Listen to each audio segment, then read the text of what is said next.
ओम अज्ञानतिमिरन्धस्य ज्ञानाञ्जनशलाकया चक्षुरुन्मीलितं येन तस्मै श्रीगुरवे नमः।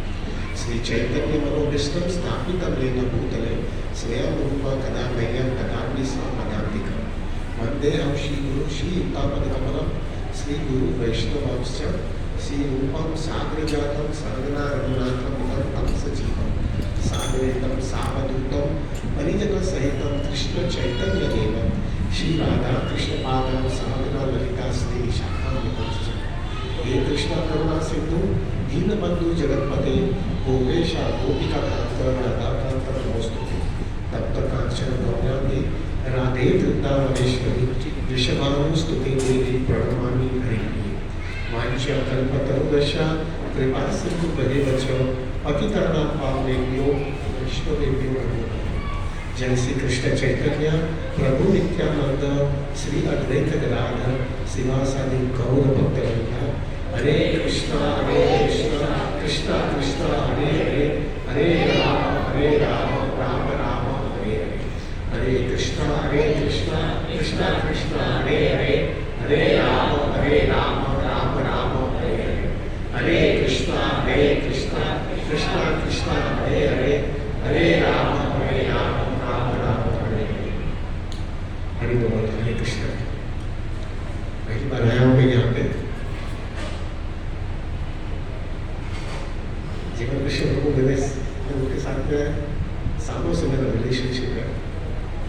मुझे उनके प्रति बहुत रिस्पेक्ट है। ये व्यक्ति अंदर और बाहर एक है, क्योंकि वो अंदर और बाहर एक होने की वजह से मेरा बहुत उनके लिए आसक्ति है।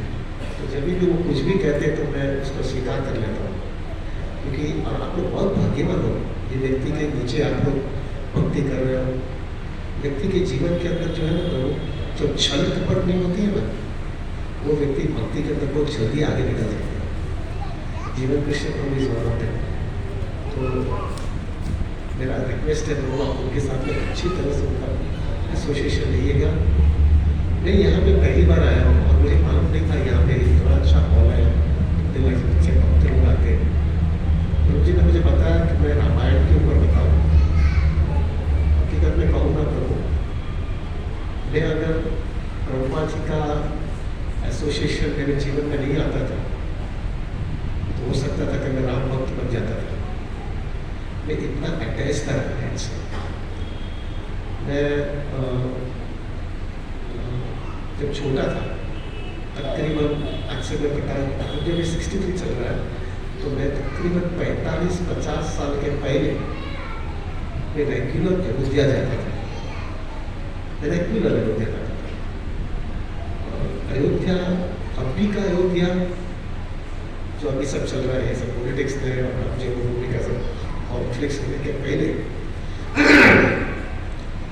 का अयोध्या और अभी का अयोध्या में बहुत बड़ा फर्क है। मैं थोड़ा आपको बता दूंगा कि मैं रियलिटी में होता है रामायण से हमको क्या सीख रहा है, लेकिन मुझे आपको खाली बताना है क्योंकि आप लोग को मालूम ही नहीं आपके लिए, आपकी लाइफ में अयोध्या क्या था आपने देखा भी नहीं होगा। मैंने बहुत देखा हुआ है। मैं रेगुलर अयोध्या जाता था और मैं बनारस से अयोध्या जाता था।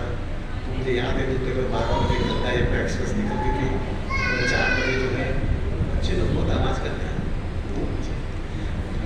तकरीबन 4 बजे तक मैं अयोध्या पहुँच जाता था। अभी अयोध्या के अंदर मुझे बहुत सुंदर सिस्टम होती थी।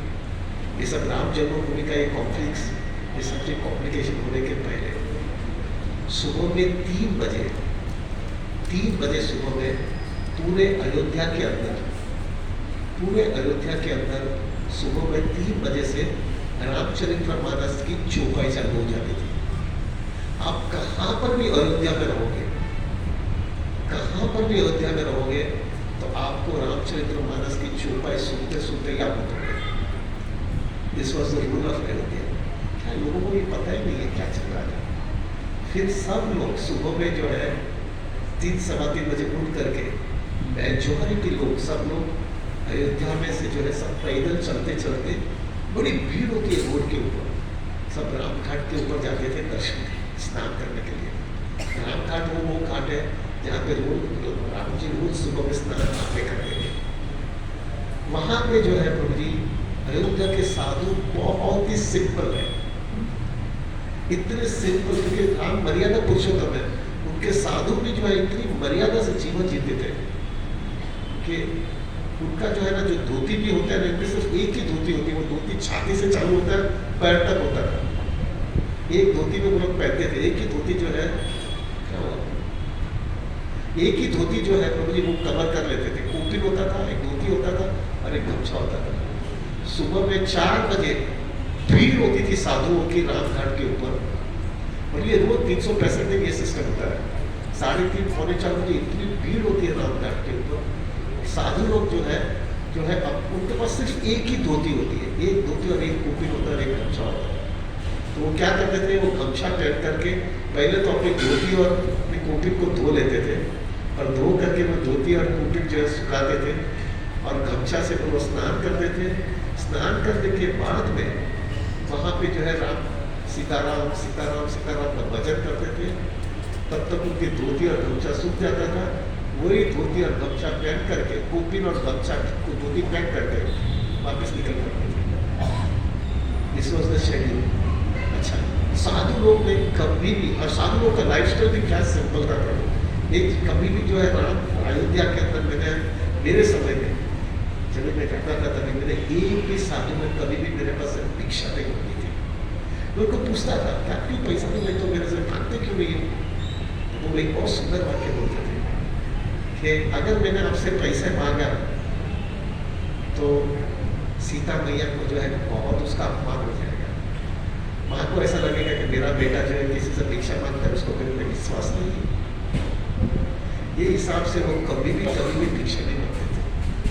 अच्छा, अभी वो लोग प्रसाद भी किस तरह से करते थे, वो भी क्या सिंपल लाइफ थी।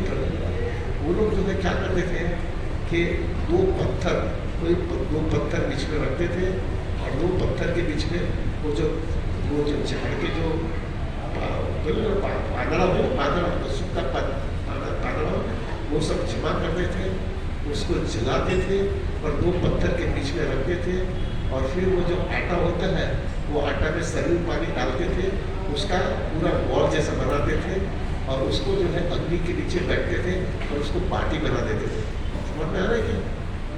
मैं तो कुकिंग में इतने एक्सपर्ट नहीं, लेकिन उसको बाटी बनाते थे।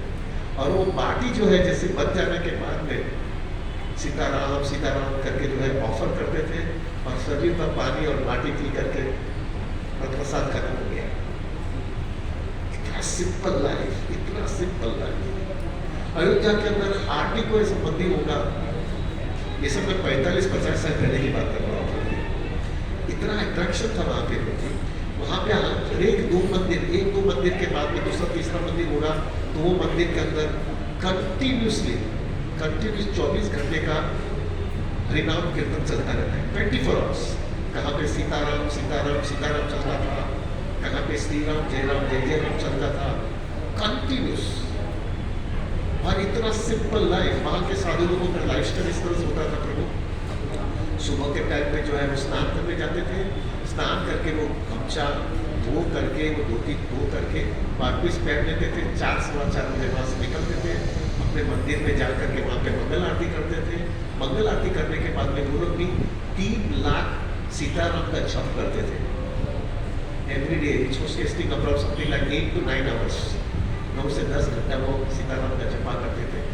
फिर रोज जो है वो लोग जो है प्रभु जी तुलसीदास के रामचरितमानस से उससे बहुत, ये सब बताओ ना, आपको समझ में आ रहा है? बोलो कि नहीं बोलो ना ये सब चीज़। आपने नहीं देखा, क्योंकि मैंने बहुत देखा है ये सब चीज़।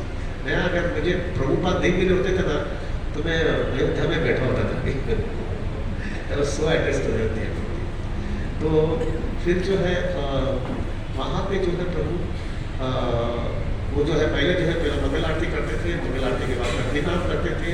हरिनाम करने के बाद में प्रभु जी रामचरितमानस का जो है कंटिन्यूस 2 से 3 घंटा जो है प्रभु जी रोज रामचरितमानस का जो है रामायण का पठन करते थे। अभी रामचरितमानस के अंदर तुलसीदास ने जो है ना बहुत सुंदर पुस्तक लिखी है, विनय पत्रिका करके। ये विनय पत्रिका जो है प्रभु जी इतनी सुंदर पुस्तक है, उसके अंदर पूरा दीनता क्या होनी चाहिए, राम के प्रति दीनता किस तरह से होनी चाहिए, वो पुस्तक जो है ना प्रभु बहुत एडवांस साधु जो वहाँ के होते थे वो विनय पत्रिका कंटिन्यूसली पढ़ते थे प्रभु जी। मैं रेगुलर जाता रहता था, मुझे इतना अटैच हो गया था खास करके अयोध्या से। तो अयोध्या के अंदर जो है ना 5 मुख्य चीजें मुख्य स्थान है। अभी तो मुझे पता नहीं है, मैं गया नहीं हो गया तो मुझे राम जन्मभूमि के बाद में मैं अभी तक नहीं गया, लेकिन जो मुख्य 5 चीज मेरे टाइम पे थी, एक तो जो है सुबह के टाइम पे राम घाट पे जो है सरयू जी के स्नान करने जाते थे। फिर राम जन्मभूमि जो अभी बड़ा मंदिर बन गया वो है। तीसरा जो है कनक भवन है। कनक भवन जो है ऐसा कहा गया है वो राम जी सीताराम जी का महल है। कनक भवन जो है प्रभु जी वो सबसे मेन मंदिर कनक भवन है। कनक भवन पे जो है जब भी रामनवमी के दिन सुबह में 12 बजे जो है लाइन आता है, राम का अभिषेक होता है और उनकी आरती होती है। कनक भवन पे मेरे को एक साधु था प्रभु जी, ये एक अचंभे की चीज है, वो मैंने देखा है। वो साधु बचपन से, उसका जन्म से वो अंध थे, उनको आंख नहीं थी, वो दिखाई नहीं देता था, जन्म से अंध थे। जन्म से उनको अंधे होने के बावजूद उनका अटैचमेंट रामचरितमानस के साथ में इतना गंभीर था, इतना तीव्र था प्रभु जी, उनको पूरी रामचरितमानस अंध होने के बाद में भी उनको पूरी कंठस्थ थी। और मैंने प्रभु जी मैं थोड़ा बहुत मैं बड़ा अटैच था रामचरितमानस से, तो मैंने बहुत उनके साथ में चेकिंग भी किया था। वो फट करके बोल देते थे अयोध्या कांड, लंका कांड, उत्तरकांड, ये चौपाई से यहाँ से बोल रहा हूँ, यहाँ से बोले थे, यहाँ से इसके बाद में कौन सा चौपाई है उसके बाद, और अंध थे, उनको आँख ही नहीं थी। क्या अटैचमेंट था रामायण के पास। कभी भी पूरा दिन कनक भवन में खाली सीताराम सीताराम सीताराम सीताराम सीताराम पूरा दिन निकाल लेते। मैं हमेशा जब भी जाता था कनक भवन में ना तभी वो को मिलने जाता था। क्या अटैचमेंट था, क्या अटैचमेंट था। 2 मिनट ज्यादा ले लो क्या, मेरे को मेन चीज तो बोलने का भूल गया, लेकिन एक वाक्य एक प्रसंग में कभी भी नहीं भूलूंगा मैं। एक दिन मैं रामनवमी के टाइम पे मैं कनक भवन में था। रामनवमी के दिन में एक बार अयोध्या में ही था, तो रामनवमी में जब भी मैं अयोध्या में था तो 12 बजे जो है कनक भवन के अंदर बहुत बड़ा मंदिर है, वहाँ पे आरती हो रही थी। तो एक साधु, ये जब मैंने ये देखा ना तो मुझे पूरी तरह से समझ में आ गया कि प्रभुपाद जो बोल रहे हैं और ये साधु प्रकरण एकदम परफेक्ट है। वो साधु जो है प्रभु, वो 12 बजे जो है राम जन्म का आरती हुआ, वो एकदम पीछे खड़ा था, मैं भी पीछे था क्योंकि मैं इतनी भीड़ थी तो मैं आगे नहीं निकल पाया। तो मैं वो साधु को देख रहा था, एकदम जवान साधु था, तकरीबन 28-30 साल का व्यक्ति था। वो एक ही धोती पहन करके खड़ा था और 14 आंसू से रोता था सीताराम के सामने देख करके, और अकेला खाली 14 आंसू से रोते रोते दंडवत प्रणाम किया। प्रणाम करके मैं उसको देख रहा था कि इतना और क्या हो गया है साधु को, इतना जवान साधु है, ऐसा क्या है स्पेशल ये साधु के अंदर कि इतना उसको क्या उसके माइंड में चल रहा है। तो मैं थोड़ा इंक्विजिटिव था, यानी सीरियस था जानने के लिए। तो क्या हुआ कि वो जब साधु जब आरती दर्शन करके नटवर करके निकल गया तो मैं उसके पीछे चला गया, मुझे जानना था। और मैं बच्चा था उस समय, तकरीबन कितना 15-16 साल का लड़का था, तो मैं उसके पीछे चला गया। जब मैं पीछे गया उसके पीछे पीछे पीछे, साधु को पता नहीं था कि मैं उसके पीछे जा रहा हूँ। और फिर वो एकदम अंदर जा करके उसकी छोटी सी कोठरी थी, वो कोठरी में चला गया, मैं भी उसके पीछे चला गया। अब यंग बॉय तो उसने जब मुझे देखा तो मैंने उसको दंडवत प्रणाम किया, और दंडवत प्रणाम करने के बाद में मैंने मेरे को पैसा आया हो ये तो पता है तो को अच्छा लगा, यंग लड़का है। और तो फिर मैंने थोड़ा बहुत मेरी बात करने के बाद उन्होंने पूछा मुझे ये जानना है क्या रामनवमी के दिन कनक भवन में सीताराम के सामने इतना भावविभोर हो गए, क्या कारण था, और इस रीजन है। तो वो लोग जवाब ही नहीं दे रहे थे, मुझे जवाब ही नहीं दे रहे थे। बाद में मैंने इतना दंडवत प्रणाम करके बोला कि आप मुझे हकीकत में जानना है, मैं अभी भक्ति में चालू किया है, मुझे हकीकत में जानना है कि कृष्ण भक्ति या राम भक्ति क्या होती है। तभी वो साधु ने बहुत मुझे जो है 15-20 मिनट तक बोला ही नहीं। जब बाद में जब उसने देखा कि ये व्यक्ति सिंसियर है, तो वो साधु ने मेरे से बात करने का चालू किया। जब ये बात करने का चालू किया तो वो साधु ने मुझे बताया कि मैं सीताराम के सामने एक ही कहता हूँ, उनका जन्मदिन था ना राम जी का, तभी मैं उसको यही पूछ रहा था, सीताराम अब और कितना साल इधर रखने का है मुझे, मैं पक गया ये भौतिक दुनिया से, मैं पक गया। अभी मुझे समझ में आ रहा है प्रभुपाद जी जो बोलते हैं तो खा गया मैं शाश्वत, यहाँ पे कोई शांति नहीं है, कोई आनंद नहीं है। तो वो साधु जो है सीताराम को उनके जन्मदिन के दिन कनक भवन के अंदर वो प्रार्थना कर रहा था, अब कितने और साल मुझे इधर पड़ा रहना है, मैं पक गया हूँ ये भौतिक दुनिया से, कुछ नहीं है यहाँ पे। और फिर शुद्ध भक्ति का प्लेटफॉर्म जो है ना, वही शुद्ध भक्ति का। नहीं, मैं ऐसा नहीं कहूँगा तुम मुझे ले लो, तुमको जो ठीक लगे, लेकिन मैं मेरा प्रपोजल है, मेरी विनम्रता बता रहा हूँ आपको, मुझे यहाँ पे नहीं चाहिए, मुझे आप ही के पास चाहिए, आप ही की सेवा करें। ऐसा बोलते बोलते वापस होने लगे। तो मुझे समझ में आ गया कि क्या है सतगुरु का स्टैंडर्ड है, क्या स्टैंडर्ड है। अयोध्या के अंदर जो है प्रभु, ये कनक भवन एक बहुत बड़ा मंदिर है, हनुमान गड्डी करके है, जो हनुमान जी ऐसा बताया जाता है, हनुमान जी पूरा अयोध्या को संभालते हैं। हनुमान गड्डी का एक बहुत स्पेशलिटी है प्रभु कि हनुमान गड्डी के अंदर वहाँ पे सालों से, 1 साल 2 साल से, सालों से, आज से मैं 45 साल पहले जा रहा था, अभी भी मैं जब सुन रहा हूँ तो मुझे पता चल रहा है वही सिस्टम चल रही है वहाँ पे। कंटिन्यूस रामचरितमानस 24 घंटा चलता है हनुमान जी के सामने। हनुमान जी को जो है सबसे ज्यादा आनंद कभी मिलता है जब राम कथा सुनाओगे, जब राम कथा हनुमान जी को सुनाओगे तो Hanuman ji becomes very happy. तो उसके वजह से जो है हनुमान जी के सामने कंटिन्यूसली रामचरितमानस 24 घंटा चलता है। जैसा रामचरितमानस खत्म होता है फिर वापस चालू होता है, उत्तरकांड खत्म हो जाता है वापस बालकांड से चालू हो जाता है, सालों से चल रहा है। That is Hanuman Garhi. हनुमान गढ़ी जो है प्रभु जी, वो हनुमान जी का स्थान है, जन्मभूमि है। फिर जो है प्रभु जी एक जो है बहुत महत्व का जगह है जो वो लोग समझते, लोगों ने अभी तक समझा नहीं है कि मालूम नहीं है, वो है मणिराम की छावनी करके है। ये मणिराम की छावनी प्रभु मैं 5 मिनट होगा, मेरे को महत्व जो है रामायण का जो बोल रहा है फिर मैं दूसरे पेज चला गया।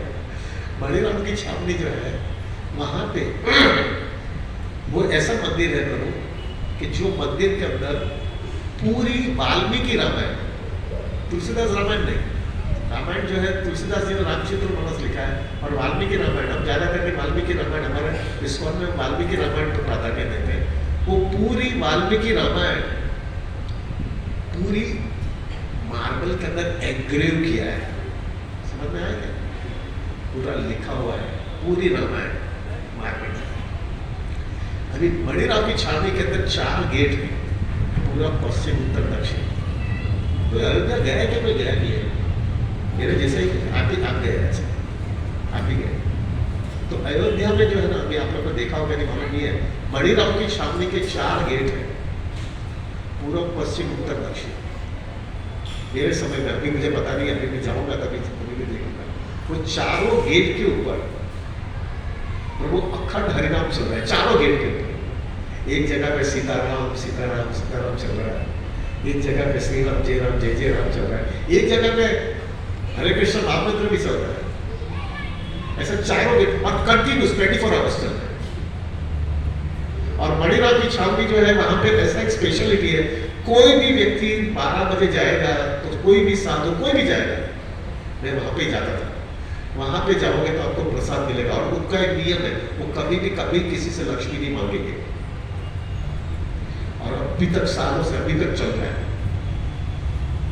मैंने उनको पूछा भी था कभी कि ऐसा तो तकलीफ आया था कभी लक्ष्मी नहीं है और प्रसाद, ठीक है, एक बार ऐसा हुआ था लक्ष्मी नहीं है और प्रसाद सब बाहर से आकर के खड़े रह गए और हमारे पास कुछ था ही नहीं।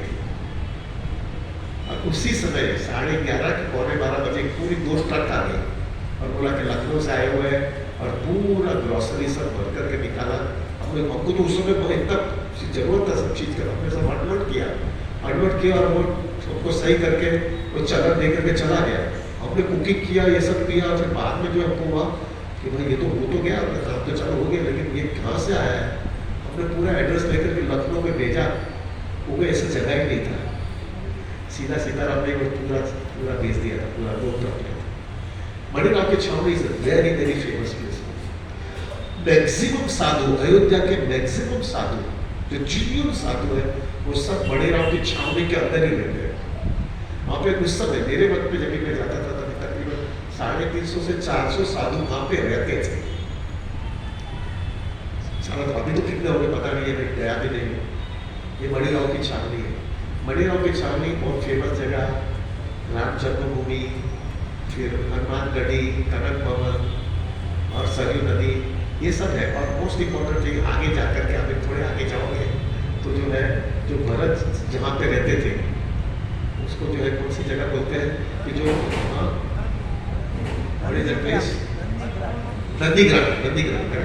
नंदीग्राम, वहाँ पे जो है वहाँ से थोड़ा लंबा है। वहाँ पे भरत जो है 14 साल वहीं पे रुके हुए, वो वहाँ पे से थोड़ा लंबा है। ये था अयोध्या। अयोध्या के अंदर लोग इतने सिंपल लोग हैं, इतने सिंपल, इतने मर्यादा से जीवन जीते थे लोग जी। कभी भी किसी से कुछ मांगेंगे नहीं, खाली सीताराम सीताराम सीताराम, पूरी तरह से फोकस लाइफ। राम मर्यादा पुरुषोत्तम है। प्रभु जी राम का जो है ना, जो भी पास्ट टाइम हुआ इसके अंदर किसी को डाउट आ ही नहीं सकता है। इतनी मर्यादा से जीवन जिया है, उसकी वजह से जो है प्रभु जी, जो उनके जो डिसाइपल है या उनके अनुयायी है ना, वो भी जो है उसी तरह से प्रिंसिपल से जिए थे। इसलिए इतनी मर्यादा से जीवन जीते थे। और आप वो साधु के साथ में बैठने के बाद में आपको समझ में आ जाता है इसकी भक्ति की कितनी परिपक्वता है। कभी भी कुछ भी आशा नहीं रखेंगे, खाली फोकस हो गया है सीताराम के जीवन जीने का। कितने साधु बचपन से ही वहां पे जीवन जी रहे हैं और सालों के सालों तक पूरा जीवन जीते। और उनकी शेड्यूल इस तरह से होती है कि साधु जो जीवन साधु है, सुबह में 3 बजे उठते हैं, सीधा स्नान करने जाएंगे राम घाट पे, धोती बोती धो करके 4:15 बजे आ जाएंगे, सीधा मंगल आरती करेंगे। मंगल आरती करने के बाद में जो है प्रभु जी हरि नाम सीताराम का जो है भजन जपा करेंगे। वो जपा करते करते जो है प्रभु जी सुबह में 9 बजे तक जपा होगा।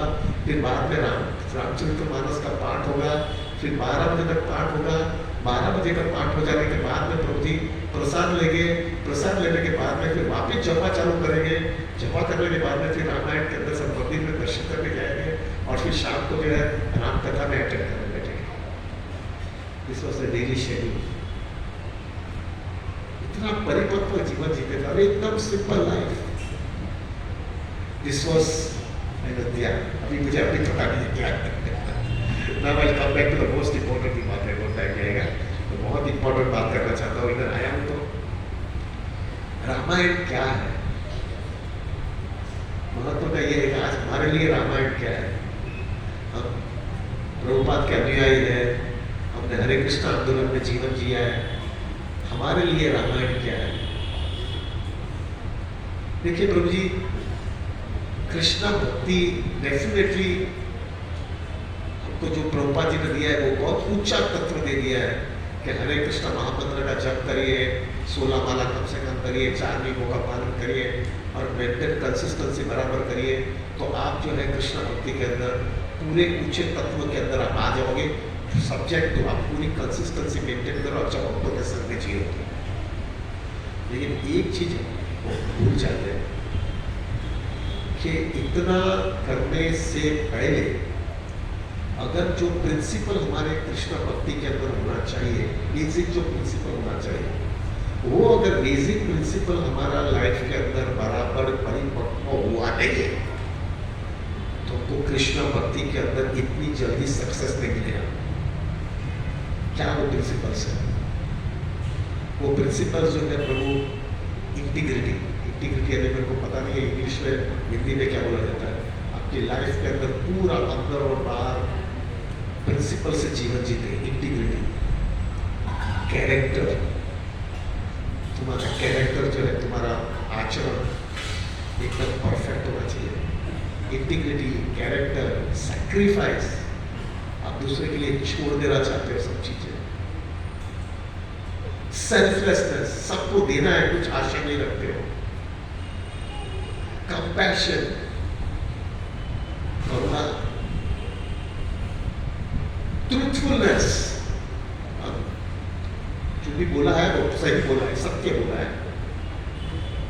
ये सब जो प्रिंसिपल्स होता है ना लाइफ के अंदर, इंटीग्रिटी, कंपैशन, ट्रूथफुलनेस, सैक्रिफाइस, ये सब जो प्रिंसिपल्स होते हैं ना लाइफ के अंदर, वो अगर आपके अंदर वो लाइफ के अंदर वो प्रिंसिपल नहीं है, नो डाउट आप कृष्ण भक्ति में आएंगे तो धीरे धीरे हरिनाम आपको ये शुद्ध लेके आएगा, वो शुद्धिकरण तरफ लेके जाएगा, लेकिन उसको बहुत बहुत टाइम जाएगा।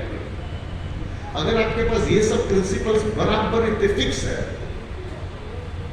बराबर इस आपने प्रिंसिपल ही बराबर इस तरह से जिया है आपने, तो प्रभु कृष्ण भक्ति आपको ठक तक के ऊपर लेके जाएगा। It will be so fast in your life, क्योंकि ये सब प्रिंसिपल्स आपके लाइफ के अंदर एकदम पक्के हो गए। सो समझ रहे हैं ना मैं क्या बोल रहा हूँ? ये सब प्रिंसिपल्स इतने महत्व के हैं, ज्यादा करके जो ना हम लोग चलता है, हरे कृष्ण करो, जपा करो, सब बराबर ठीक ठाक होगा, पक्का होगा, लेकिन उसके लिए बहुत टाइम जाएगा। प्रभु तुमको जब दूसरी आदत है, खोटी आदत में लगी हुई है, खोटा व्यवहार है तुम्हारा आचरण बराबर नहीं है, तुम्हारा जो है तुम्हारा कैरेक्टर क्लीन नहीं है, प्रभु जी वो व्यक्ति को शुद्ध करने के लिए बहुत टाइम जाता है। नो डाउट हरिनाम उसको शुद्धिकरण करेगा, लेकिन प्रभु जी उसके लिए बहुत टाइम जाएगा। लेकिन जो व्यक्ति के पास ऑलरेडी ये सब प्रिंसिपल्स पक्का है, और फिर वो अगर कृष्ण भक्ति के अंदर आते हैं ना, इन्हें सोने में सुहागा ठाक करके वो आगे निकल जाते हैं, क्योंकि उसका बेस बहुत स्ट्रांग हो गया है। ये सब बेस है प्रभु जी, कृष्ण भक्ति का ये सब बेस है।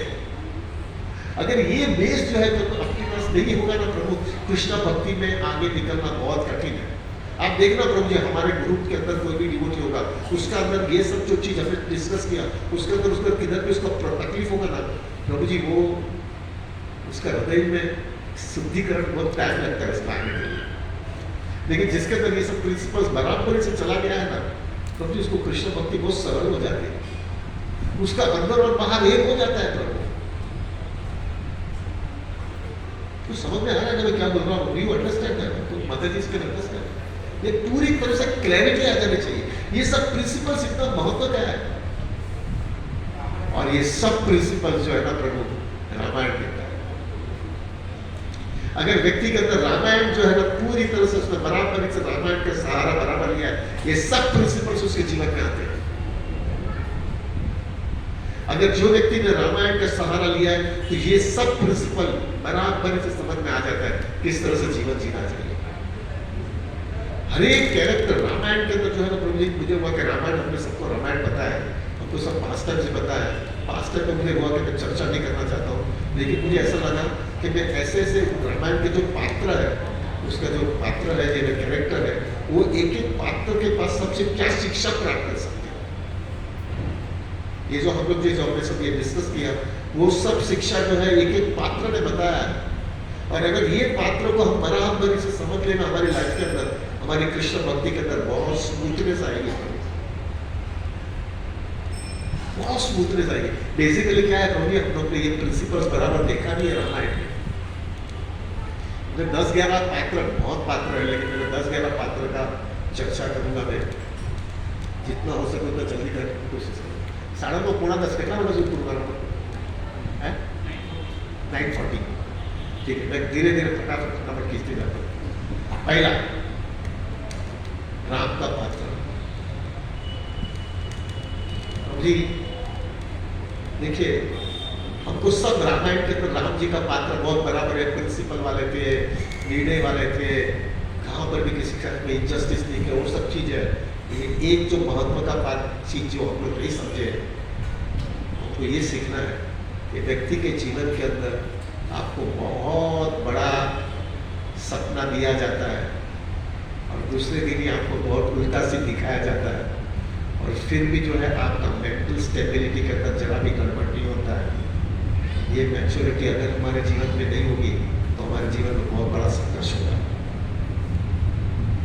आज राम को बोला गया कि कल तुमको जो है राजगादी देने वाला हूँ, और 12 घंटे के बाद भी आपको बोला राजगादी तो छोड़ा, तुमको इधर से हकाल पढ़ के निकालूंगा, इधर से इधर तुम अयोध्या में रह भी नहीं सकते हो। Can you imagine Prabhu ji mental stability कितनी इंपॉर्टेंट है हमारे लेवल के लिए। हम तो कोई राजा बाजा का तो बहुत दूर की बात है। हमको अगर बताया जाएगा प्रभु जी कल तुमको जो है कंपनी के अंदर बहुत बड़ी पोस्ट देने वाला हूँ, चेयरमैन की पोस्ट देने वाला हूँ, ये हाईएस्ट पोस्ट है, चेयरमैन और मैनेजिंग डायरेक्टर की पोस्ट देने वाला हूँ। और दूसरे दिन बोलेगा चेयरमैन मैनेजिंग डायरेक्टर को छोड़ो, कंपनी में से हड़ताल पड़ती, कंपनी में कभी भी दिखना मत, इधर से निकल जाओ। Can you imagine mental stability maintain करने में कितनी कठिनाई होती है। समझ में आ रहा है क्या बोल रहा हूँ? लेकिन फिर भी क्या राम ने स्टैंडर्ड बताया है, जरा भी टस के बस नहीं हुए, जरा भी टस के बस नहीं हुए। जब कौशल्या को पता भी नहीं था कि इस तरह से गड़बड़ हुई है, और सीधे वो कौशल्या के पास गए और उनको कहने के लिए कि मैं बदमाश में जाने वाला हूँ, तब कौशल्या के साथ में राम ने क्या जवाब दिया है, क्या सुंदर रामचरितमानस में बताया गया। जैसे बताया कौशल्या को ऐसा बताया है राम ने कि दशरथ महाराज ने मुझे जो है, पिताजी ने मुझे जो है राजपाट दिया है, और मैं राजपाट करने वाला हूँ, लेकिन खाली थोड़ा ही फर्क पड़ा है, मेरे को जो है थोड़ा चेंज कर दिया है। अभी अयोध्या का राजा नहीं दिया है, मेरे को वन का राजा बना दिया है, इसलिए मैं वन का राजा कर राजपाट करने के लिए वन में जा रहा हूँ। जस्ट इमेजिन प्रभु जी ये क्वालिटी कितनी इंपॉर्टेंट है हमारे कृष्ण भक्ति के अंदर। किसी की भी जीवन प्रभु जी, किसी का भी जीवन स्मूथ नहीं जाने वाला है, हमेशा याद रखेगा। अप्स एंड डाउन्स कंटिन्यूस चलता रहेगा जीवन में, और जब भी अप्स एंड डाउन जीवन में चलता रहेगा उस समय ऐसा भी कभी लाइफ के अंदर ऐसा बड़े सपने आएगा, और सपना तो छोड़ो प्रभु जी, ऐसा रास्ते में लगा देंगे आपको, और वो रास्ते में आने के बाद में जो है प्रभु हमारी मेंटल स्टेबिलिटी नहीं होगी ना, तो हम कोई भी लाइफ के अंदर कोई डिसीजन नहीं लेंगे। क्या ये डिप्रेशन, सुसाइड, ये सब चीज क्यों होता है? क्योंकि आपका माइंड एक्सेप्ट नहीं कर पा रहा है। समझ में आ रहा है मैं क्या बोल रहा हूँ? राम का एक क्या सुंदर एग्जाम्पल है, क्या मेंटल स्टेबिलिटी है। दूसरा क्या चीज सीख सकते हैं, राम के लिए 2 चीज सामने था प्रभु, एक तो अपना परिवार, और राजा होने के बाद में प्रजा। देखो जब भी वो राजा होता है तो उसका क्या ध्येय होना चाहिए। लोग सब बोलते हैं राम राज्य राम राज्य राम राज्य का सबसे पहले महत्व ये होता है कि जब प्रजा को कुछ और चीज चाहिए, और राम को स्वीकार भी नहीं होता है कि ऐसा मैं कर भी नहीं पाऊंगा, फिर भी प्रजा की इच्छा है, तो उन्होंने अपना डिसीजन एक साइड में रख करके प्रजा के लिए अपना जीवन पूरी तरह से संघर्ष में निकाल दिया। क्या अगर बेसिकली देखा जाए तो जब राम राजा बने तब प्रजा ने बोला कि सीता के प्रति उन्होंने सब खराब रूप से उन्होंने आरोप दिया।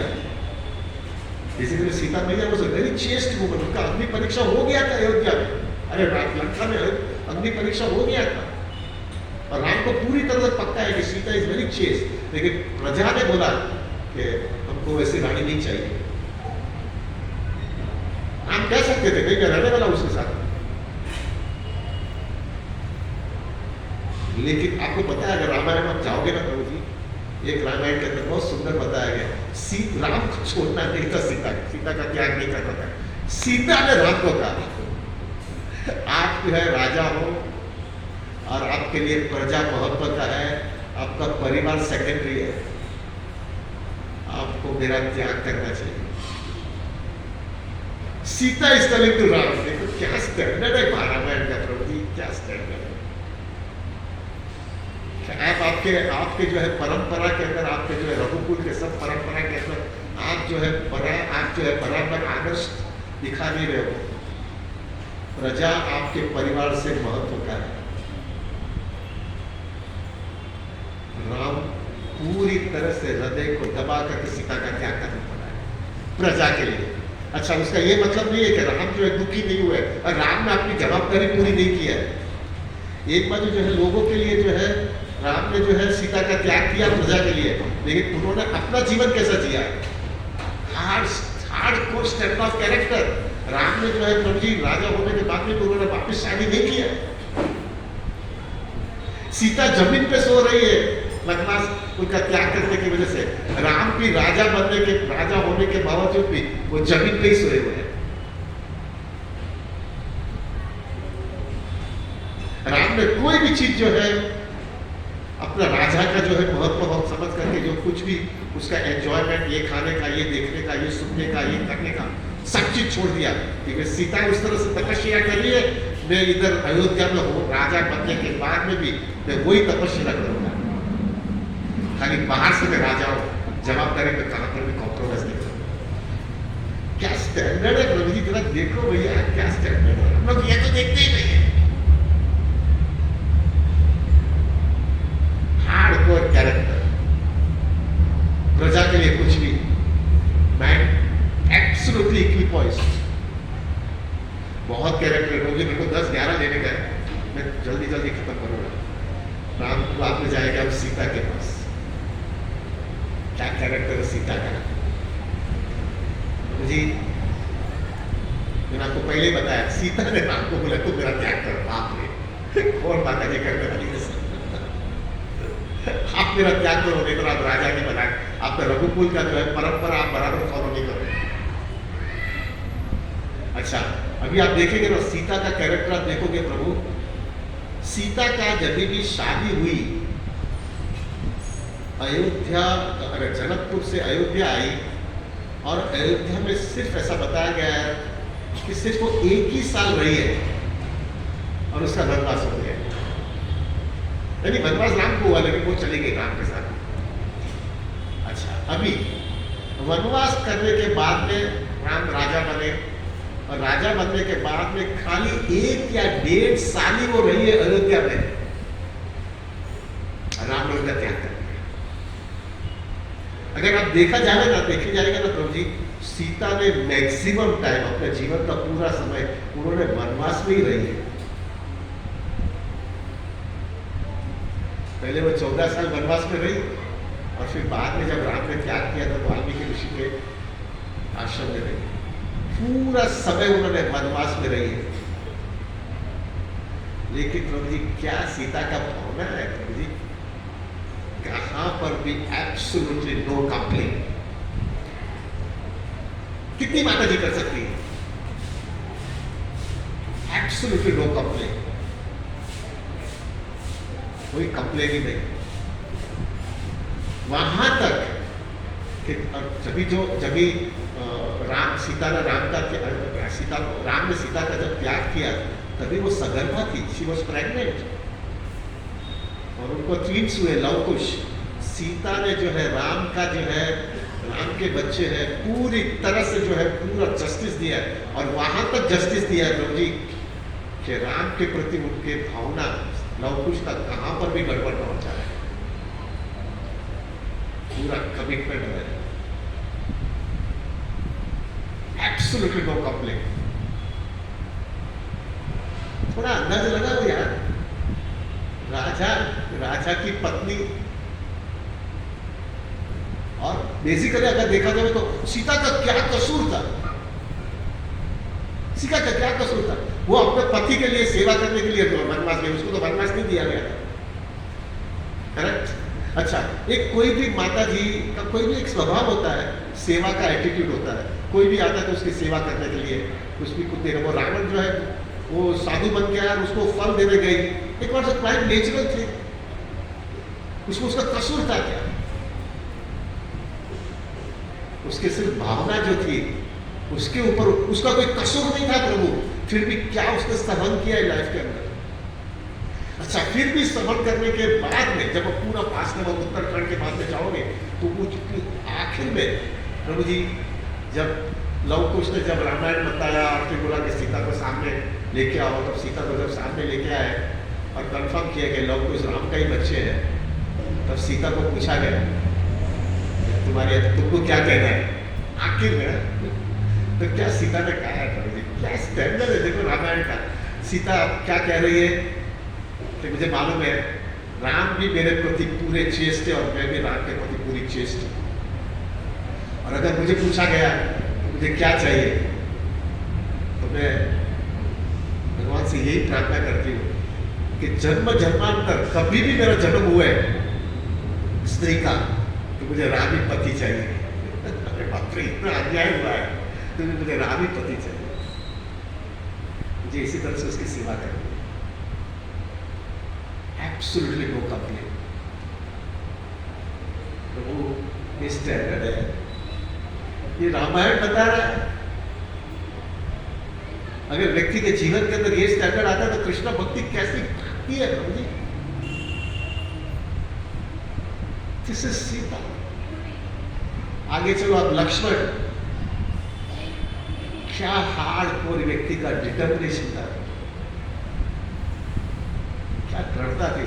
जैसा जो है वो कौशल सुमित्रा उनके माँ के पास मिलने गए और उनको बोला कि मैं जा रहा हूँ, राम को वनवास हुआ है 14 साल का, तो मैं भी जा रहा हूँ। देखो तुम क्यों जा रहे हो, तो मैं सेवा करने के लिए। तो सेवा कैसा करेगा, तुम कैसे, तो पूरा समय उसके साथ में होगा, लेकिन रात के टाइम में राम को कोई तकलीफ नहीं है तो तुम सो गए होगे तो तभी कौशल सुमित्रा को उन्होंने वचन दे दिया कि मैं वचन देता हूँ कि मैं कभी भी 14 साल में सोऊंगा नहीं राम की सेवा करने के लिए। 14 साल के लिए इमेजिन, मेरे को तो एक दिन भी रात को नींद नहीं होता तो दूसरे दिन घर पर जाता है। 14 साल तक लक्ष्मण सोए नहीं। Absolutely no compromise. और वहां तक कहा कि तुम सोओगे कभी, तब कौशल्या को जो है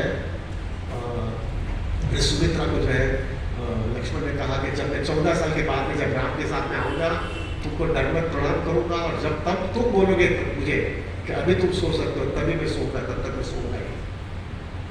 आपकी सेवा में जरा भी कॉम्प्रोमाइज नहीं करेगा। क्या सर्विस एटीट्यूड है प्रभु जी। अरे एक भाई है, उसको कोई वनवास नहीं दिया गया था,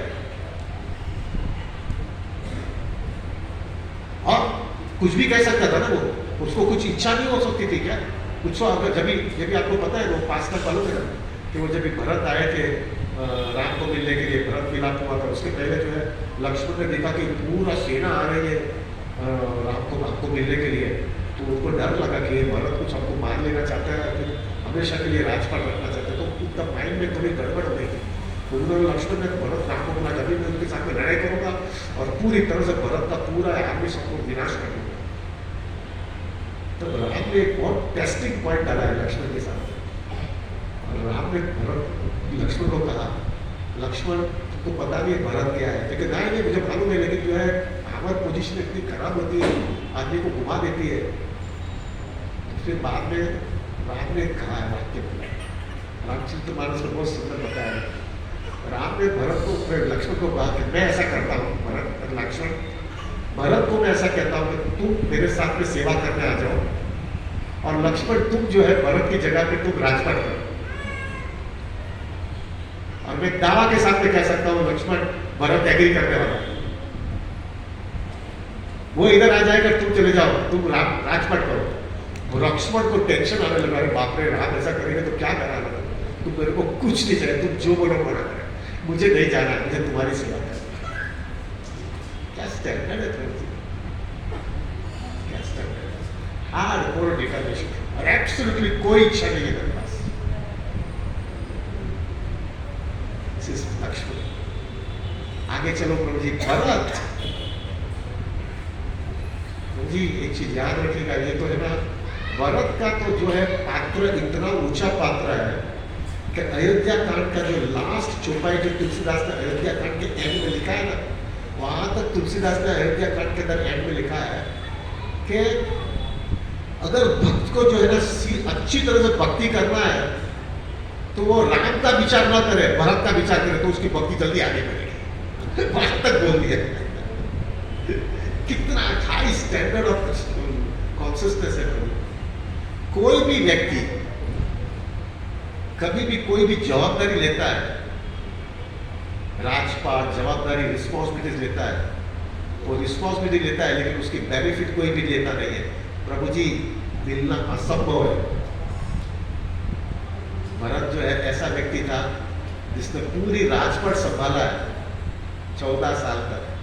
14 साल तक राजपाट संभालने के बावजूद उसने जो है कहाँ पर भी उसकी फैसिलिटीज नहीं लिया है। ऐसे राजा कोई फैसिलिटीज रख सकता है प्रभु जी? कितना सिक्योरिटी आदमी रहता है, ये होता है, वो होता है, राजपाट होता है, महल होता है, ये सब चीज होती है।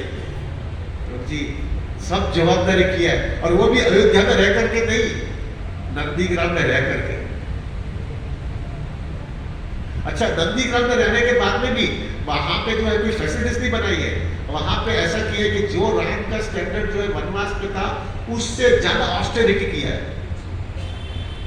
राम जमीन पे सोते थे, तो उन्होंने 2.5 फीट खड्डा निकाल करके 2.5 फीट नीचे रख करके वो उसके नीचे सोते थे। राम कुछ दूसरा कुछ खाते थे, वो उससे भी खराब, उससे भी नीचे का स्तर तक खाते थे। राम के साथ में तो सीता और लक्ष्मण भी थे, इनके साथ में उनकी पत्नी मांडवी आई उनको कि मैं तुम्हारी सेवा कर सकती हूँ, सीता पे आपके साथ में सेवा, सीता राम के साथ में गई है। तो भरत ने क्लियर कहा है, मेरी सेवा नहीं करो, माँ जो है, तीनों माँ वहाँ पे अयोध्या में, तुम्हारी जवाबदारी है तुम उधर सेवा करो और मैं यहाँ पे राम की सेवा करूँगा। हम दोनों सेवा में पूरा जिंदगी पूरी दे देंगे, ये हमको तू मेरे साथ में नहीं रह सकती है। क्या स्टैंडर्ड है प्रभु जी, क्या स्टैंडर्ड है।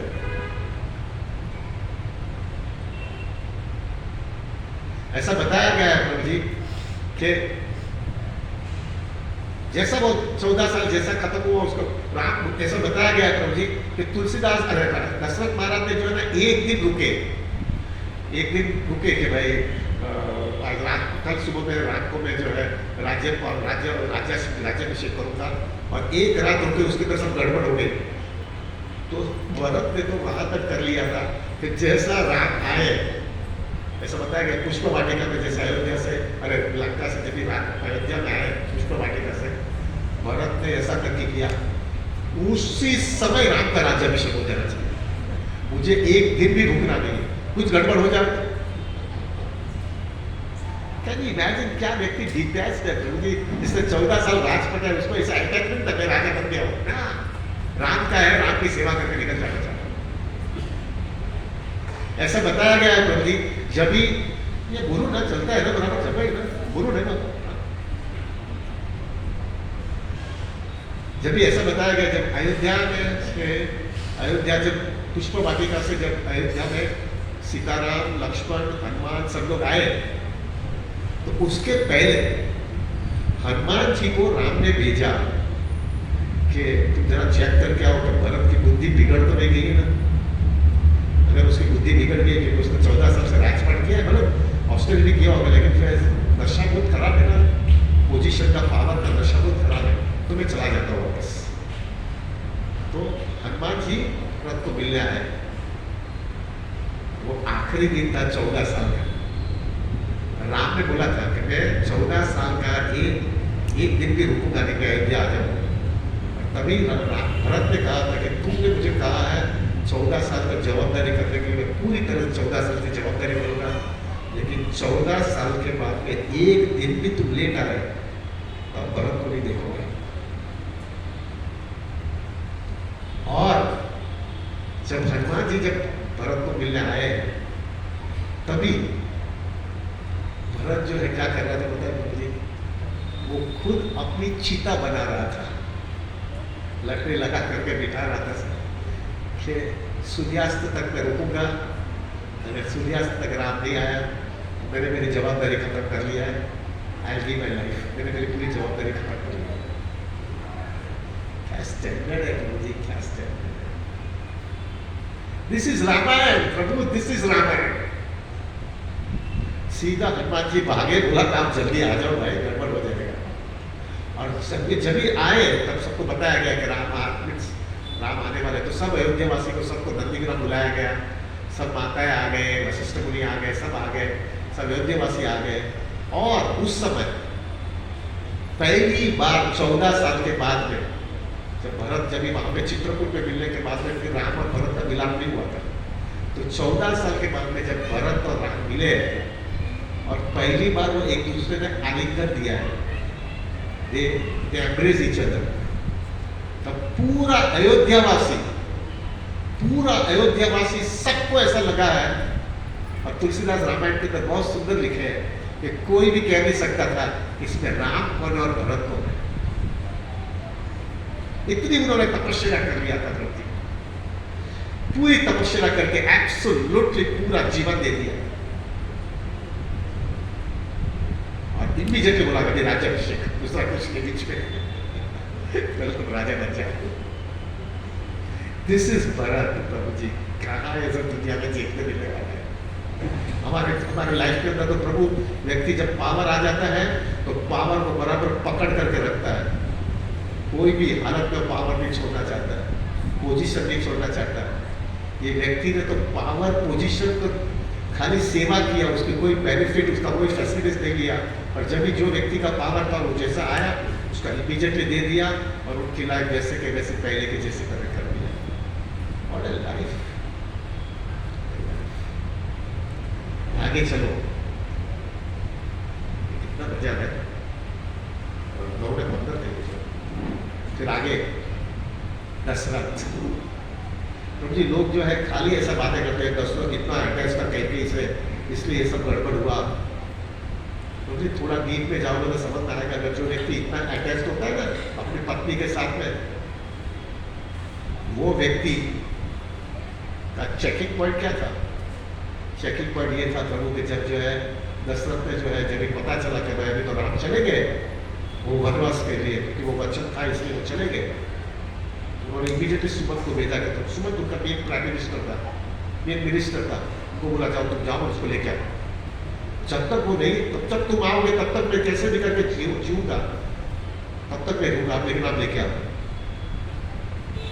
सुमन जो है कभी गए और फिर वो 5 टाइम से करके राम ने बोला कि नहीं आऊंगा ही नहीं, 14 साल के बाद में मेरा पिताजी का वचन पूरा करने के लिए 14 साल के बाद में आऊंगा। और जैसा सुमन आ गए राम को लिए बिना, और पूरी तरह से दशरथ में क्लैरिटी आ गई कि अभी राम आने वाले नहीं, ये 14 साल तक है। तो मुझे ऐसा बताया गया है उस समय जो है उनके सामने सुमन था, कौशल्या थी और सुमित्रा थी। कैकेयी के साथ उन्होंने संबंध तोड़ दिया था, ये 3 व्यक्ति थे। तो ऐसा बताया गया है उस दिन 6 दिन हो गए थे राम का वनवास होने के बाद। तो 6 दिन के बाद में जो है राम, दशरथ ने 6 बार राम राम 6 बार बुलाया। ऐसा बताया गया दोनों तीनों को राम राम बोल दिया और नहीं छोड़ दिया। तो अगर कोई स्त्री का आसक्त होता है तो ऐसा दे भी छोड़ता है अपना राम के लिए। क्या अटैचमेंट था। हमारे शिष्टाष्टकम के अंदर से चैतन्य महाप्रभु कहते हैं शून्यायतम जगत सर्वम गोविंदम गिरदेव है। कृष्णा ये पूरा जगत जो है मेरे लिए शून्य के समान है तुम्हारे निकट। दशरथ ने अपने लाइफ से दिखा दिया मैं राजा के लिए मेरे को कोई जरूरत नहीं है, मुझे किसी पे जो कोई आसक्ति नहीं है, राम नहीं है तो मेरे को कोई वैल्यू नहीं है इस जगह पे। स्त्री से आसक्त होता है तो इस तरह से करेगा क्या? क्या स्टैंडर्ड है गुरु जी, देखो क्या स्टैंडर्ड है। ये रामायण है, ये सब चीज देखते नहीं है।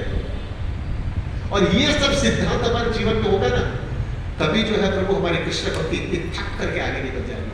क्योंकि सिद्धांत ये चाहिए हमारे जीवन में। भक्ति जो है ना प्रभु ये सब सिद्धांत के साथ में अगर भक्ति करोगे ना तो भक्ति के अंदर बराबर प्रफुल्लित हो जाओगे आप। आगे चलो आप प्रभु। हनुमान क्या है, व्यक्ति का सेवक की भावना क्या है? ये आप थोड़ा विचार करो, हनुमान को क्या क्या सेवा दी है बाप रे, क्या क्या सेवा है।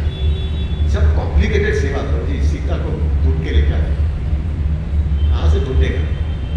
लक्ष्मण मूर्छित हो गए, जाओ ये दवाई जो है कोई पर्वत पे मिल रही है वहां से लेके आओ और सुबह तक आ जाना चाहिए। क्या क्या सेवा हो। लेकिन ये व्यक्ति की स्पेशलिटी ये थी क्या राम से वो सेवा के लिए इतने आसक्त थे, इतने अटैच थे प्रभु, उसको दूसरा कुछ दिखता ही नहीं था। वरना अगर आप देखा जाए ना प्रभु जो सेवा राम को भरत हनुमान जी कर रहे थे ना प्रभु, वो सेवा के अंदर इतनी तकलीफें इतनी अड़चने आती थी, लेकिन फिर भी प्रभु जी उनका लाइफ के अंदर सिर्फ राम को ही पसंद करने का था। इसकी वजह से वो सेवा कितनी स्मूथ हो जाती थी और वो इतने तकलीफ होने के बावजूद वो अपना फोकस इतना क्लीन था, इसके लिए वो बाल ब्रह्मचारी भी रहे। दिस इज क्या स्टैंडर्ड है प्रभु जी। आज के दिन जो है अगर आप तुलसीदास रामायण के पास जाएंगे ना, तो अगर आपको क्लियर है, आपको तुलसीदास जी कहाँ तक कहते हैं कि जो है अगर आपको राम की कृपा चाहिए तो हनुमान जी के बिना नहीं मिल जाओगे। क्यों? क्योंकि ये व्यक्ति ने जो है जिस तरह से राम को प्रसन्न किया है, उस तरह से आपको जो है उनकी परमिशन के बिना राम को प्रोटेक्शन नहीं मिलेगा। This is Hanuman. आगे चलो प्रभु जी, ये मेरा बहुत फेवरेट कैरेक्टर है प्रभु, दैट इज केवट। केवट समझ पता है ना प्रभु जी? केवट जो है जिसने बोट पे एक जगह से दूसरी जगह पे लेके गया। ये व्यक्ति पूरा अनपढ़ आदमी था, पढ़ा लिखा नहीं था, शास्त्रों का कोई नॉलेज नहीं था, वो पास उसको कुछ पता नहीं था प्रभु ये सब चीजें। लेकिन उसको समझदारी थी कि Ram supreme personality of God है, इनकी कृपा मुझे लेनी है। इसमें एक सिद्धांत इतना सुंदर रामायण में आता है, व्यक्ति का जीवन के अंदर सिंप्लिसिटी होगी, कॉम्प्लिकेशन नहीं होगा, अंदर और बाहर एक होगा, उसको राम की कृपा फट करके मिल जाती है। उन्होंने राम को बोल दिया, मैं तुमको मेरे बोट पे नहीं, मेरे एक ही बोट था उस समय, वो सब पास टाइम बहुत लंबा है, लेकिन अगर आपने राम को बोट आ मेरे नाव में नहीं बिठाऊंगा, क्योंकि राम जो है आपने अहिल्या को जो है स्पर्श किया और वो स्त्री बन गई, और कहीं पे अगर पत्थर था उसमें आपको स्पर्श किया और वो माता जी बन गई। अगर आप मेरे बोट के ऊपर टच करोगे और उसमें माता जी बन गई तो मेरा क्या होगा?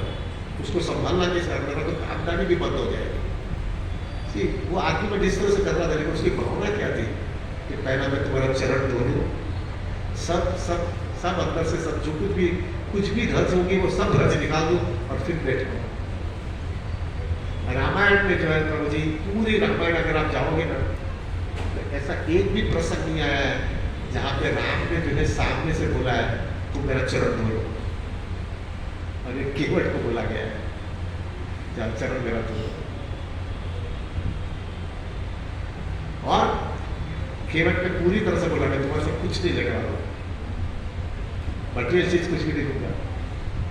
और जब वो क्रॉस करके गए और फिर राम के पास तो कुछ खाने देने के लिए, तो सीता ने जो है अपनी अंगूठी दिया, वहां तक वो क्या केवल का क्या इंटेलिजेंट था, मैं अभी मैंने आपको प्रॉमिस दिया, मैं आपसे कुछ लेने वाला नहीं, लेकिन फिर भी अगर आपको लेना है मुझे तो आते वक्त जब भी आप आओगे ना तभी मैं ले आपको क्रॉस करूँगा। उधर से भी कंफर्म करके आकर मेरे पास ही आ गए। और वो पुष्प वाटिका से गए प्रभु, एक ही प्रसंग है प्रभु जी, सिर्फ एक ही प्रसंग रामायण में आता है जब राम का राज्याभिषेक हुआ। अब राम का राज्याभिषेक होते वक्त प्रभु सीताराम जो है व्यासासन में बिठाया उनको, राजपीठ का राज्य का उनको सिंहासन पे बिठा दिया। तब राम सब जगह पे सबको देख रहे थे। सीता को हुआ क्या है, किसको देख रहे हैं? राम के माइंड में सिर्फ केवट दिख रहा था, कि वो केवट नहीं दिख रहा है। इसको मैंने प्रॉमिस दिया था ना आते वक्त में, देखो अभी अब पुष्प वाटिका से आया तो बोर्ड पे नहीं आता है, इसलिए मैं जो है उसको देना था। क्या व्यक्तिगत भाग्य है प्रभु जी, लोग जो है उसको राम को याद करते, राम जो है वो केवट को याद कर रहा है। क्यों? एब्सोल्युटली सिंपल लाइफ, अंदर और बाहर एक है। जब अंदर और बाहर एक होता है प्रभु कृष्ण बहुत जल्दी प्रसन्न हो जाते हैं। हमको ये सीखना, बेसिकली हमारा क्या होता है प्रभु, हमारा अंदर जो है ना बहुत पॉलिटिक्स और डिप्लोमेसी होती है, बोलने का कुछ और है, करने का कुछ है, और उसकी वजह से कृष्ण की कृपा नहीं मिलती है। ऐसा बताया गया है प्रभु जी कि जब राम का जब चरण धुआ है और फिर जो चरणामृत जो है ना प्रभु, वो सब वहाँ के जो है सब वहाँ के पब्लिक जो है वहाँ की, उनको सब देने के बाद में सीता और लक्ष्मण भी लाइन में खड़े हुए थे, उनको भी चरणामृत दो रात का, हमने कभी भी लिया नहीं है वो चरणामृत। This was the experience of my Kevat. आगे जाओ सबरी, बहुत अच्छे से शबरी। प्रभु जी कृष्णा भक्ति जो है ना के अंदर बहुत बड़ी पेशेंस चाहिए। व्यक्ति के अंदर अगर पेशेंस नहीं होगा ना तो कृष्णा भक्ति नहीं जल्दी मिलेगी। हमको ऐसा नहीं मिलने वाला है 10 साल के अंदर भगवान की प्राप्ति होगी, ऐसा नहीं होता, सालों के सालों। अरे वहां तक हमारे चैतन्य चरितामृत के अंदर मुकुंदा को जब ऐसा बताया गया महाप्रभु ने कि तुमको आफ्टर 10 मिलियन बर्थ में तुमको मेरी कृपा दूंगा, एंड 10 मिलियन यानी 1 करोड़ जन्म के बाद में मैं तुमको कृपा देने वाला हूँ, तभी मुकुंदा नाचने लगा। आफ्टर 10 मिलियन खाली 1 करोड़ जन्म के बाद में कृपा मिलेगा। अरे बाप रे यार, थोड़ा विचार करो, हमको तो यहाँ पे एक जन्म में भी रखना तकलीफ होती है, भगवान अब एक जन्म में जाना है। ये व्यक्ति 1 करोड़ जन्म लेने के लिए भी तैयार है, यानी क्या दिखा रहा है? एब्सोल्युटली पेशेंस कर, कृपा कहाँ मिलने वाली है? शबरी जवान थी तभी जो है वो आश्रम में आ गई थी, उनका गुरु महाराज माता ऋषि थे, और माता ऋषि जो है वो वहाँ पे भील थी, तो वो सब वहाँ के आश्रम में सब साफ सफाई करती थी। और फिर माता ऋषि को समझ में आया कि मतलब अभी आपको भगवत धाम जाना है, तो उनके अनुयायी सब भगवत धाम जाने तैयार हो गए। तो सबने तो बोला मेरा क्या? तब माता ऋषि ने उनको बोला था कि तुम इधर ही सेवा करते रहना, और राम इधर आएंगे तुमको मिलने के लिए। क्या गुरु पे निष्ठा है वो माता जी की, बात रे! वो ही जो है राम मुझे मिलने आने वाले हैं, वो निष्ठा के वजह से जवान शबरी बूढ़ी हो गई। हरे कृष्ण, जवान शबरी बूढ़ी हो गई। हरे कृष्ण हरे कृष्ण। बोलो के भी तो बूढ़ी हो गई प्रभु। हरे मुझे लग रहा है कृष्ण की इच्छा नहीं है मुझे आगे बढ़ने की।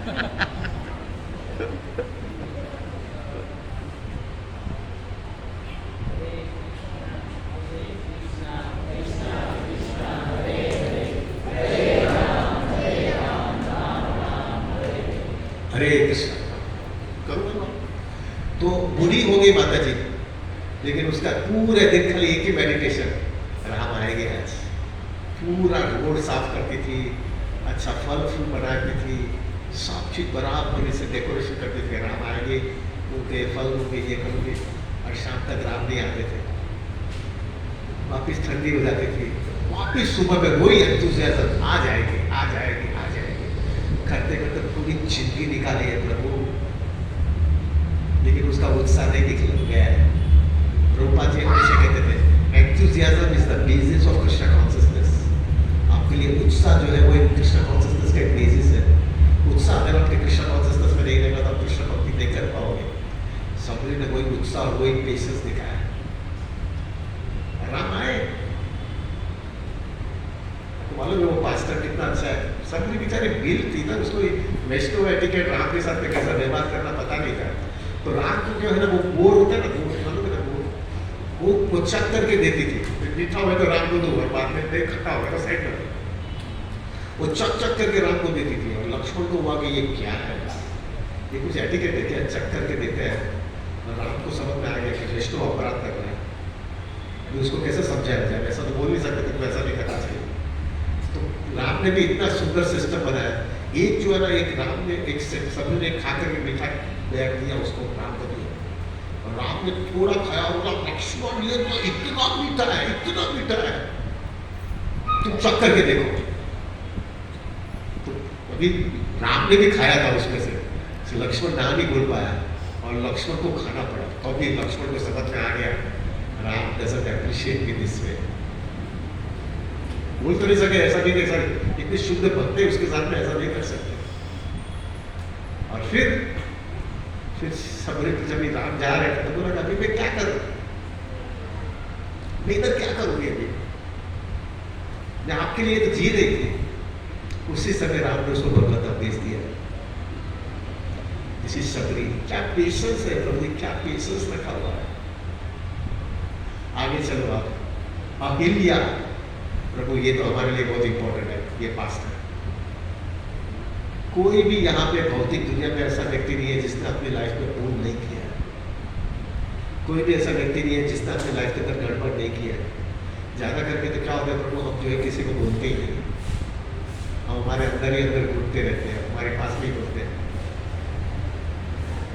अहिल्या ने भी भूल किया था, they will not discuss about what matters. लेकिन जो है प्रभु उन्होंने भूल किया था। लेकिन प्रभु हमारे आचार्य बहुत सुंदर बोलते हैं, भूल करना बहुत बड़ी भूल नहीं है, लेकिन भूल करने के बाद में भूल को स्वीकार करना और बाद में दीनता के साथ में एक्सेप्ट करके उसका प्रायश्चित करना, उसका प्रायश्चित न करना, वो सबसे बड़ी भूल है। अहिल्या ने भूल किया, वो भूल एक्सेप्ट कर लिया और उसके लिए उसने प्रायश्चित भी किया और फिर राम मिल गए। तो वो हमारे जीवन में भी ऐसा ही है। हमारे इस्कॉन आंदोलन में प्रभु जी हम लोग क्या क्या करके आए हैं, प्रभु जी क्या हमको हरिनाम ने दे दिया है, क्या हमको कहाँ का कहाँ लेके गए, लेकिन हमने गड़बड़ किया है। और जितना आप गड़बड़ किया हुआ चीज जो है सामने आकर के खड़े हो जाओ, बोलोगे मैंने ये गड़बड़ किया है, और कृष्णा के सामने बोलोगे कि मैंने जो है गड़बड़ किया है, मैं इसके लिए इतना तपस्या करता हूँ, इतनी भविष्य में जो है पूरी मेहनत कोशिश करूँगा कि ये गड़बड़ नहीं हो गए, और मैं पूरी तरह से पछतावा कर रहा हूँ। जब ये करोगे ना तब कृष्ण भक्ति आगे निकलेगी। मुंह में राम बगल में छुरी जैसा नहीं चलता है भक्ति के अंदर भाई, अंदर और बाहर एक रखना पड़ता है। This is the case with Ahilya. 5 minute चले, फाइनल रावण ये हमारे लिए बहुत इंपॉर्टेंट, क्योंकि हमारा रावण मेंटालिटी बहुत जबरदस्त है। तो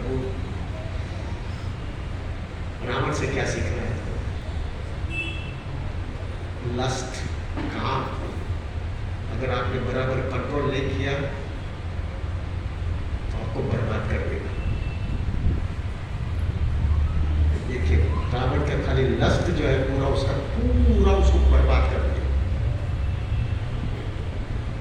व्यक्ति के जीवन के अंदर जो है प्रभु जी मर्यादा, हरिनाम, हाई टेस्ट कृष्ण भक्ति का नहीं होगा तो प्रभु ये सब चीज कंट्रोल में नहीं होगी। चाहे पूरी दुनिया क्या चल रहा है, दुनिया का क्या चल रहा है, यही सब चीज चल रहा है।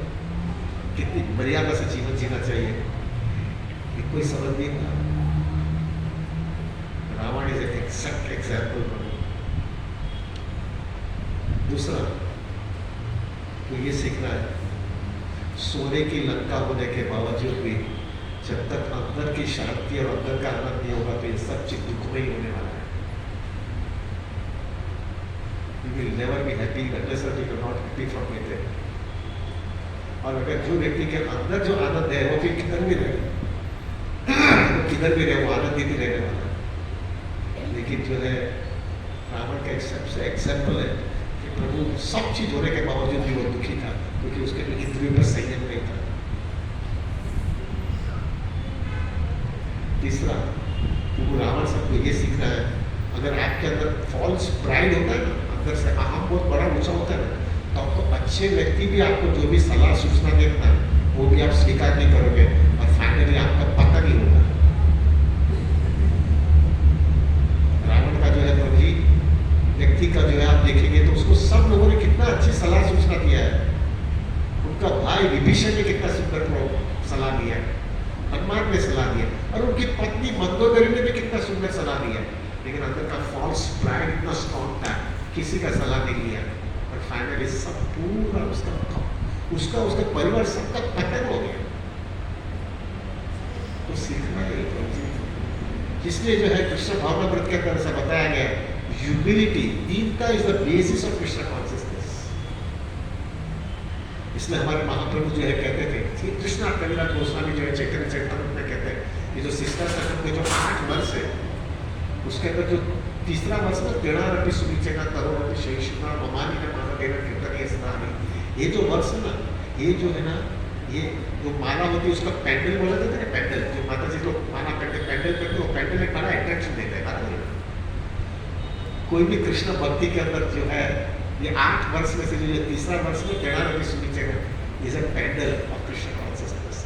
जब तक वो नहीं होगा ना प्रभु कृष्ण भक्ति में आगे निकलना बहुत तकलीफ वाला होगा। It is very much important that we have that hardcore humility. Humility का मतलब क्या है? Humility का मतलब एक है प्रभु जी, आपको समझ लेना चाहिए मैं ये दुनिया में हेल्पलेस हूँ, मैं हेल्पलेस हूँ। I am nothing Krishna, I was nothing and I will be nothing, ऐसे कुछ नहीं हुआ। अभी देखो ना प्रभु आज के दिन क्या है, मैं तो स्टॉक एक्सचेंज में हूँ तो बता सकता हूँ, आज के दिन पूरी दुनिया ना, पूरी दुनिया, टेक माय वर्ड, पूरी दुनिया सब हिल गई है। कुछ को किसी को पता नहीं आगे क्या होने वाला। एक व्यक्ति, अमेरिका का एक प्रेसिडेंट जो है पूरी दुनिया पर लटका करके रखा हुआ है और किसी को मालूम नहीं है फ्यूचर में क्या होगा। क्या सी रुझा करके चल रहा है, क्या सी रुझा करके चल रहा है। अभी एक महीने के बाद में जो है क्योंकि प्रिडिक्शन आ जाएगा कि ये साल बरसात कैसा है, बराबर, ये साल बरसात कैसा होगा। अगर बरसात नहीं आए तो क्या होगा, तो मैं कंटिन्यू करने वाला है, हम बरसात ला सकते हैं। एक साल बम्बई में बरसात नहीं आए तो क्या होगा, तो सबको बम्बई छोड़ करके निकलना पड़ेगा। सब अहम में सब चल रहा है, क्योंकि किसी को ऐसा ही लगता है मैं तो बराबर है, कुछ क्यों बदल। प्रभु कठपुतली की तरफ कृष्णा को नचा रहे और नाच रहे हैं। लर्न फ्रॉम रामायण, दिखावा बाजी नहीं आना चाहिए। दीनता, भक्तों के संग में रहना है, हरिनाम का शेल्टर लेना है, पूरी तरह से दीनता के साथ में कृष्ण भक्ति के अंदर स्टैंडली कंसिस्टेंट मेंटेन करना। This is what is required. तो प्रभु दिस इज अवर राम। अभी कमिंग बैक, 9:40 हो गया है। Coming back to the point is प्रभु, ये सब प्रिंसिपल्स अगर रामायण में से देखेंगे, there are many things, Kaushalya का प्रिंसिपल्स देखने का है, बहुत चीजें हमारे सब। भरत, शत्रुघ्न, लक्ष्मण की पत्नियां उर्मिला, मांडवी, श्रुति कीर्ति, वो लोग ने कितना सेक्रीफाइस लाइफ में दिया है, वो लोग का क्या कसूर था। सबके पति सब सेवा में लग गया, वो माता जी लोग घर पे बैठी। एब्सोल्युटली, अगर राम की इच्छा है, अगर राम ऐसा कोई किसी ने कोई कंप्लेन नहीं किया है, कोई ने कंप्लेन नहीं किया है। ये रामायण है, हर एक व्यक्ति ने लाइफ के अंदर सैक्रिफाइस दिया है और सैक्रिफाइस देने के बाद में कहां पर भी कोई कंप्लेन नहीं है। और इसके वजह से जो है तो ये हम राम को जो है कितना, हम रामायण को क्यों आसक्त होते हैं, क्योंकि प्रिंसिपल जो है कितनी लाइफ के अंदर आपको मदद मिलती है। अगर ये प्रिंसिपल हमने हमारी लाइफ में फॉलो किया ना तो कितना पीसफुल रहेगा। और फिर हमको कृष्ण भावना में देंगे, 4 नियमों का पालन करना पड़ेगा, 16 माला कम से कम करेंगे। प्रभु, it will be very easy, it will be so easy for you. क्यों? क्योंकि आपका बेस एकदम स्ट्रॉन्ग बन गया। जब व्यक्ति का बेस स्ट्रॉन्ग होता है, फिर ऐसा बताया गया ना, कोई बड़ा टावर बनाना है तो उसका पिल्ट होता है ना, यानी जो बेस होता है ना, वो एकदम स्ट्रॉन्ग होना चाहिए, करेक्ट। अगर वो पिल्ट बराबर स्ट्रॉन्ग नहीं होगा तो बड़ा टावर नहीं बन सकता है, टूट जाएगा।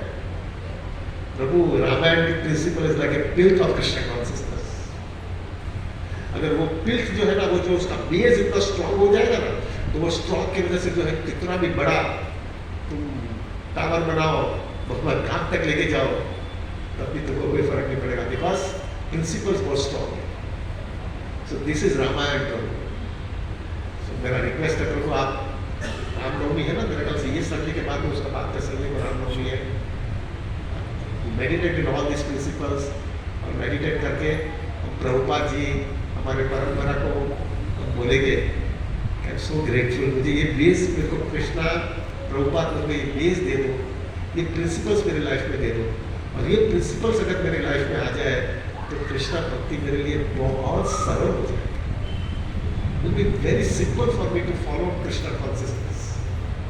With that प्रभु, अभी मैं एंड करता हूँ, 9:40 हो गई है, लेकिन उसके पहले मैं आपको सबसे रिक्वेस्ट करूँगा, मैं गिरा हुआ, मेरे को 63 हो गया है, मैं ज़्यादा जीने वाला नहीं हूँ, बहुत कम साल बचा है। मेरा आप सबसे रिक्वेस्ट है, मेरे लिए प्रार्थना करना। अभी थोड़ा बाकी का साल है, कहाँ पर भी भक्ति में गड़बड़ पहुँच जाए, पूरी तरह से फोकस लेकर के कृष्ण भक्ति जिंदगी के अंतिम क्षण तक करना। एवरीबॉडी, आप सब लोग पहले प्रार्थना करोगे ना भाई? नहीं करोगे? करोगे ना? Please pray for me. इसके लिए मैं आया हूँ आपका आशीर्वाद लेने के लिए। So grateful and thankful. Thank you जीवन कृष्ण प्रभु, मुझे एक अपॉर्चुनिटी दिया आपको बोलने के लिए. So grateful and so thankful to all of you. Thank you very much. Hari बोल. हरे कृष्णा.